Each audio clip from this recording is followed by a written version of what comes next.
Office में कभी ऐसा महसूस हुआ है कि जैसे आप शतरंज के किसी ऐसे खेल में फंस गए हैं जिसके नियम तो हैं पर आपको किसी ने बताया ही नहीं? तो आज हम इसी छुपे हुए खेल के कुछ राज खोलने वाले हैं। और ये एहसास थोड़ा परेशान करने वाला होता है। ये जानना कि पर्दे के पीछे कोई और ही खेल चल रहा है और शायद हम उसमें बस एक मोहरा बन के रह गए हैं। तो आज हम इसी खेल के कुछ नियमों को समझने की कोशिश करेंगे। चलिए, सबसे पहले तो इस सोच को थोड़ा बदलते हैं कि वर्क प्लेस एक परिवार जैसा होता है। इसे एक स्ट्रैटेजिक गेम, एक शतरंज के बिसात की तरह देखना शायद ज्यादा सही होगा, जहां हर चाल का एक मतलब होता है। तो इस पड़ताल में हम दो बहुत ही आम लेकिन चालाकी भरी रणनीतियों का पर्दाफाश करेंगे ताकि उन्हें पहचानना और उनसे बचना थोड़ा आसान हो जाए। तो चलिए पहली और सबसे दिलचस्प चाल को जरा करीब से देखते हैं।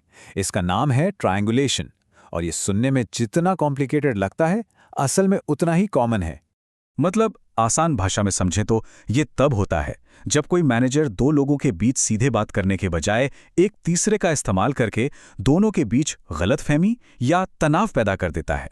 इसे समझने का एक बहुत ही मजेदार तरीका है हॉट पोटैटो या गर्म आलू वाले खेल से। अब खेल का नियम तो सिंपल है, कोई भी गर्म आलू को ज्यादा देर तक अपने हाथ में नहीं रखना चाहता है ना। अब देखिए ये काम कैसे करता है। मैनेजर एक मुश्किल काम या किसी गलती को एक गर्म आलू की तरह पेश करता है।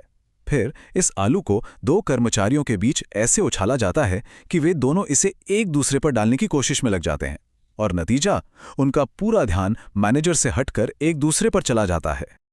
और यहीं पर इस चाल का असली मकसद सामने आता है।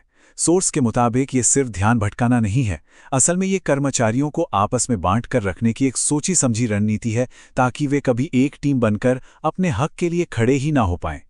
अच्छा, अब आते हैं दूसरी क्लासिक चाल पर, ब्लेम शिफ्टिंग, मतलब दोष किसी और पर मढ़ देना।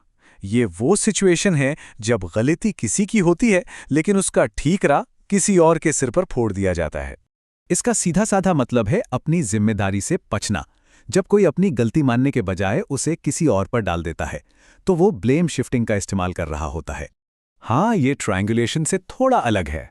वो चाल अक्सर ऊपर से नीचे यानी मैनेजमेंट से आती है, पर ब्लेम शिफ्टिंग ये तो सहकर्मियों के बीच बहुत कॉमन है। ये खुद को बचाने का एक डिफेंसिव तरीका बन जाता है।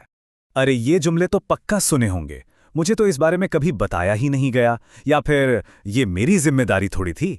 ये सिर्फ बहाने नहीं है, ये सीधे सीधे जिम्मेदारी को किसी और पर डालने की कोशिश है, और इनको पहचानना बहुत जरूरी है ताकि पूरी पिक्चर क्लियर हो सके। तो ठीक है, हमने इन दोनों चालों को तो देख लिया, पर अब सवाल यह है कि इस जानकारी का करना क्या है। और सच कहूं तो असली खेल यहीं से शुरू होता है। एक बात समझना बहुत जरूरी है, यहां मकसद किसी से लड़ना झगड़ना नहीं है। असली ताकत तो जागरूकता में है। जब कोई इन चालों को बस पहचानना सीख जाता है तो वो इमोशनली इनसे बचना भी सीख जाता है। और आखिर में बात इसी पर आती है, जब कोई इन खेलों में फंसने के बजाय इन्हें दूर से ही समझने लगता है तो वो अपनी कीमती एनर्जी और मेंटल पीस को बचा पाता है और अपने काम पर बेहतर फोकस कर सकता है। तो हम इस पड़ताल को इसी सवाल के साथ खत्म करते हैं। वर्क प्लेस की इस बिसात को समझना पहला और सबसे पावरफुल कदम है।